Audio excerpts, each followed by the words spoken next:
itu statusnya cuma numpang makan, numpang tidur, dan ngabisin beras jatah keluargaku.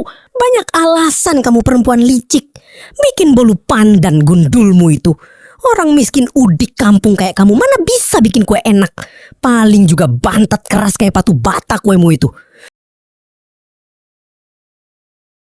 Pagi buta di sumur belakang. Suasana masih sangat gelap, berkabut, dan udara sangat dingin menusuk tulang. Mbak Wulan sedang berjongkok mengucek cucian segunung. Tangan dan bibirnya tampak pucat kedinginan.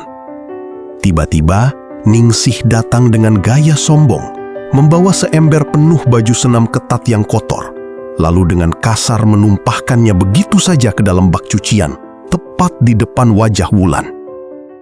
Nih Mbak Wul, baju senam aerobikku sama handuk-handukku sekalian dicuciin sampai bersih kinclong, pakai pewangi yang banyak.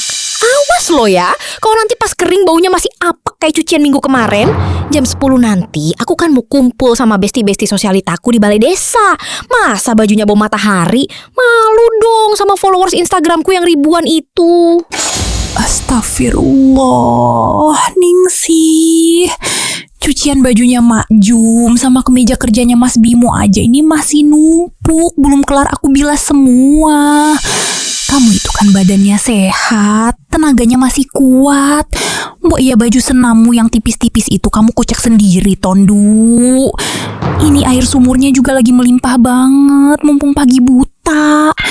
Masa nyuci baju sendiri aja harus nyuruh aku terus sih tiap hari?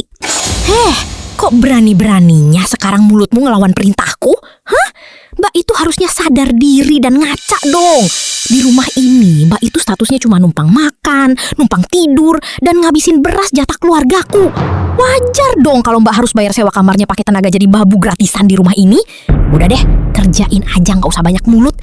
Kalau Mbak berani nolak, pagi ini juga aku aduin ke Mak Jum. Biar jatah makanmu sama suamimu ditahan seharian penuh. Biar tahu rasa kamu kelaparan ngemis-ngemis minta makan. Iya Ningsih, taruh aja di situ semua bajunya. Nanti Mbak cuciin satu-satu sampai bersih setelah baju ibumu dan suamiku selesai. Kamu siap-siap aja senam sana.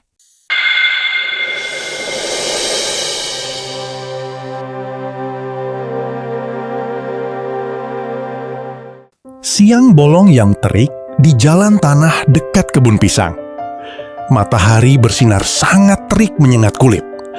Sebuah mobil pick-up butut penjual perabotan keliling dengan suara speaker berulang-ulang berhenti di pinggir jalan. Wulan dengan senyum sumringah sedang menerima sebuah oven tangkring, oven kompor, aluminium 3 susun berukuran besar. Tiba-tiba, Mak Jum muncul membawa seikat daun pisang. Matanya melotot kaget melihat barang bawaan Wulan. Buka matamu lebar-lebar, Wulan. Apa-apaan kelakuanmu siang bolong begini, ha? Kamu berani-beraninya beli kaleng rombeng segede gaban begini di tukang perabot keliling. Dari mana kamu dapat duit buat beli rongsokan ini? Jangan bilang kamu diam-diam ngutang atas nama keluarga ini ya, Wulan. Mau bikin malu keluarga kami. Mak Jum, ini bukan kaleng rombeng, Mak. Ini tuh namanya oven tangkring aluminium susun 3. Harganya murah kok, Mak. Wulan nawar tadi. Wulan belinya pakai uang tunai lunas dari sisa uang belanja yang Wulan kumpulin dan tabung 2.000 perak setiap harinya selama berbulan-bulan. Wulan niatnya mau belajar bikin bolu panggang pandan buat dititip-titip ke warung kopi keliling, Mak. Biar hasilnya bisa bantu-bantu nambah penghasilannya Mas Bimo yang pas-pasan. Alah, pret. Banyak alasan kamu perempuan licik. Bikin bolu pandan gundulmu itu. Orang miskin udik kampung kayak kamu mana bisa bikin kue enak. Paling juga bantet keras kayak batu bata kuemu itu.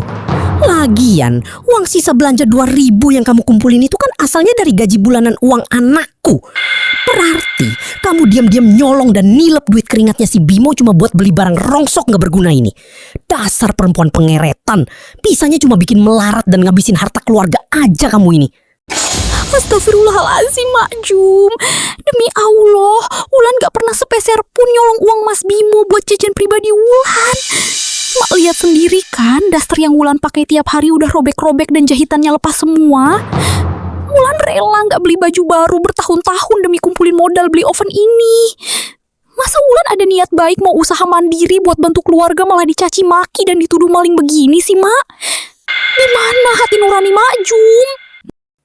Diem kamu. Nggak usah banyak drama pakai bawa-bawa nama Tuhan segala di depanku. Bawa masuk kaleng rongsok itu sekarang juga ke gudang belakang. Dan dengerin baik-baik. Awas aja kalau kamu sampai ketahuan berani pakai gas LPG emak buat manggang bulu bantatmu itu. Aku suruh si Ningsi buang ovenmu ini ke kali. Sekalian biar mampus mimpimu itu.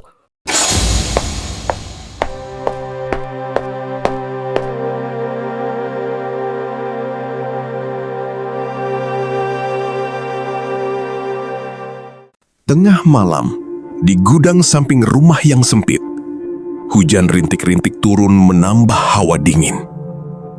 Di dalam sebuah gudang sempit yang dipenuhi tumpukan karung beras kosong dan sarang laba-laba, Bimo dan Wulan sedang berdiri termenung.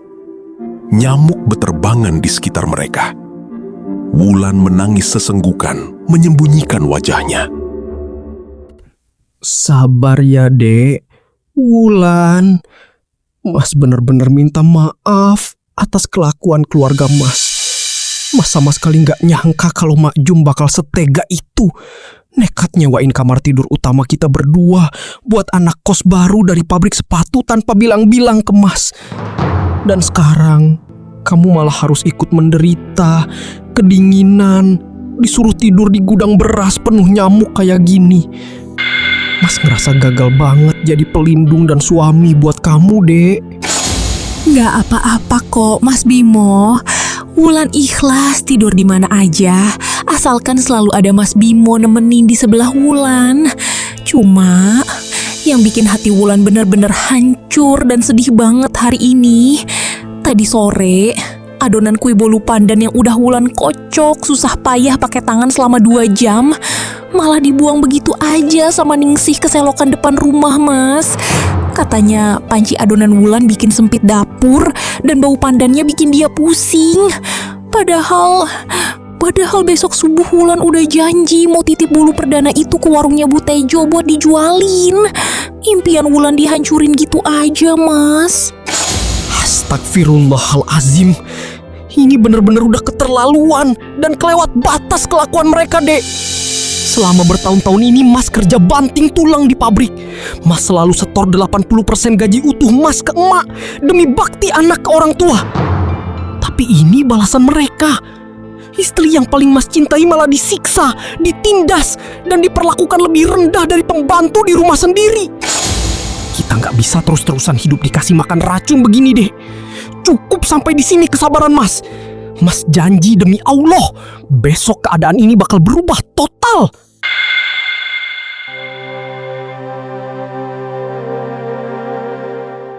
Sore hari di gubuk pemancingan Pak Kadus. Suasana sore yang tenang di pinggir kolam pancing. Mas Bimo sedang berdiri berhadapan dengan Pak Kadus, kepala dusun, di pinggir kolam ikan. Bimo menyodorkan sebuah bungkusan plastik berisi segepok uang pecahan ribuan, 5 ribuan, dan 10 ribuan yang sangat lecek dan kusam. Ini semua uangnya, Pak Kadus. Saya minta maaf banget kalau bentuk uangnya emang cuma recehan lecek begini, Pak. Ini murni uang hasil tabungan lemburan saya diem-diem di pabrik beras selama 2 tahun terakhir. Sengaja nggak saya setor ke ibu saya demi jaga-jaga nasib keluarga saya. Kira-kira dengan jumlah segini, cukup nggak, Pak, buat saya bayar uang muka ngontrak kios kayu kosong milik Bapak yang ada di pojokan pasar desa itu? Saya benar-benar lagi butuh tempat tinggal secepatnya, malam ini juga, Pak. Walah, Bimo. Uang receh juga tetap duit yang halal dan berkah, Mo. Lagian, duit segini mah jangankan buat DP. Buat bayar lunas sewa setahun penuh juga masih ada sisanya, Mo. Kios kayu itu memang udah lumayan lama kosong gak kepake. Tapi dinding jati Belandanya masih sekokoh baja. Dan atapnya sama sekali gak bocor. Sangat layak banget buat ditinggalin keluarga kecilmu yang lagi kesusahan. Apalagi kalau istrimu yang rajin itu mau jualan kue bolu panggang di situ. Wah, posisinya strategis banget dilewati orang-orang pasar tiap pagi. Pasti laku keras jualan istrimu. Alhamdulillahirobbil alamin. Ya Allah, makasih banyak ya Pak Kadus atas kebaikan hatinya. Ini bakal jadi jalan keluar buat hidup saya dari neraka itu. Saya mau merahasiakan ini dulu dan ngasih kejutan besar buat Wulan, Pak. Besok pagi-pagi buta, saya bakal kemas semua barang-barang dan langsung bawa dia keluar, angkat kaki dari rumah emak untuk selamanya.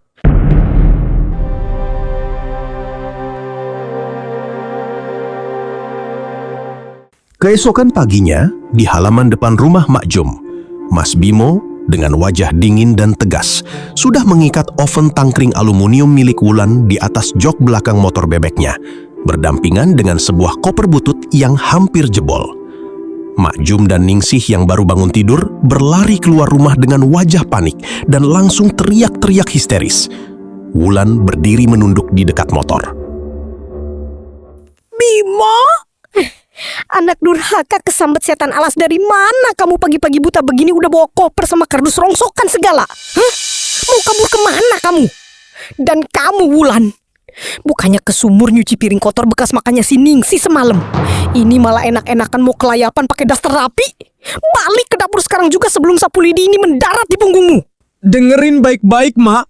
Wulan tidak akan pernah lagi menyentuh satupun piring kotor atau mencuci satu lembar pun baju di rumah neraka ini. Mulai detik ini juga, Bimo mau bawa istri Bimo angkat kaki pindah dari rumah ini. Kalian sudah cukup lama menyiksa mental dan batin istriku tanpa ampun. Dan Bimo sebagai suaminya tidak akan membiarkan itu terjadi lagi sampai kapanpun. Halah, Pret. Gaya banget mau pindah segala bawa-bawa koper rombeng. Mas Bimo itu kan gajinya di pabrik pas-pasan banget, ngepas UMR doang. Mau kasih makan apa Mbak Wulan di luar sana? Hah? Makan batu kerikil campur kecap? Hah? Paling juga 2 hari lagi nangis-nangis kelaparan minta balik numpang gembel di sini. Gaji Mas pas-pasan itu karena selama ini 80%-nya Mas setor ke kalian berdua buat foya-foya beli baju senam ketat dan bayar cicilan perhiasan Mas kalian. Sedangkan istri Mas sendiri, dia beli oven tangkring murah, murni dari uang receh kembalian pasar aja kalian caci maki habis-habisan dan kalian buang adunan impiannya. Kalian ini manusia apa iblis?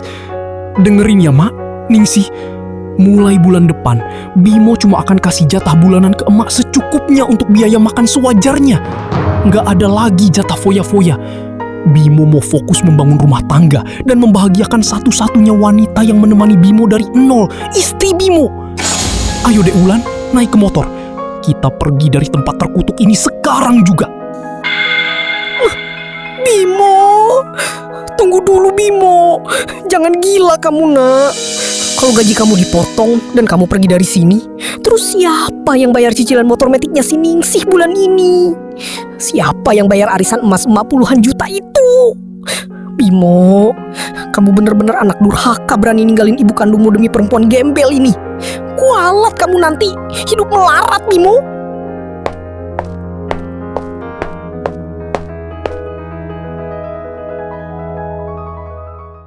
Siang hari di kios kayu di pinggir pasar desa. Suasana kios kayu yang dulunya kosong, kini terlihat sangat hidup, bersih, dan tertata rapi. Di bagian depan kios, ada sebuah meja etalase kecil yang memamerkan beberapa loyang bulu panggang pandan berwarna hijau cerah yang baru matang. Asap tipis berbau harum mengepul dari celah oven tangkring bulan yang diletakkan di sudut kios. Mas Bimo baru saja tiba dari pasar, membawa 2 kantong plastik kresek merah besar berisi tepung terigu, telur, dan margarin. Ya Allah, wangi banget baunya Dek Wulan. Wanginya bener-bener semerbak. Baru parkir motor di ujung jalan Gapura Pasar aja udah kecium ini aroma bolu pandan pangganganmu. Pantesan dari tadi banyak ibu-ibu pasar yang lirik-lirik ke arah kios kita. Rezeki istri soleha memang gak kemana. Alhamdulillahirobbil alamin, Mas Bimo. Tadi pagi kita baru buka warungnya sejam aja, udah ada 3 orang rombongan ibu-ibu PKK yang pesen bolu loyangan buat acara hajatan sunatan minggu depan loh Mas. Makasih banyak ya Mas suamiku. Makasih udah berani ambil keputusan berat ini lawan Mak Jum. Dan makasih udah bawa Wulan keluar ke tempat yang bikin hati dan pikiran Wulan jadi sangat tenang dan damai bahagia. Mas yang harusnya berterima kasih sama kamu, Dek. Kamu itu wanita paling tangguh sedunia. Kamu gak pernah sekalipun nyerah dan ngeluh, biarpun hati dan fisikmu disakiti berkali-kali sama ibuku dan Ningsih. Mulai hari ini, di kios kayu sederhana milik kita ini, Mas pastikan gak akan ada lagi satu orang pun yang berani ganggu usahamu, menghina oven tangkringmu, atau membuang adonan mimpimu lagi, Dek. Kita mulai semuanya dari awal.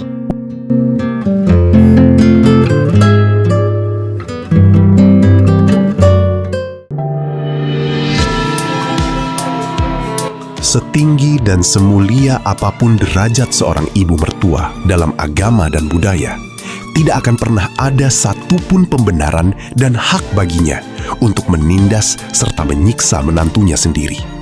Karena ketika seorang suami akhirnya berani mematahkan egonya, berdiri tegak dan bersikap tegas untuk melindungi permaisurinya dari kezoliman, disitulah sebuah keluarga kecil akan menemukan arti sebenarnya dari surga dunia.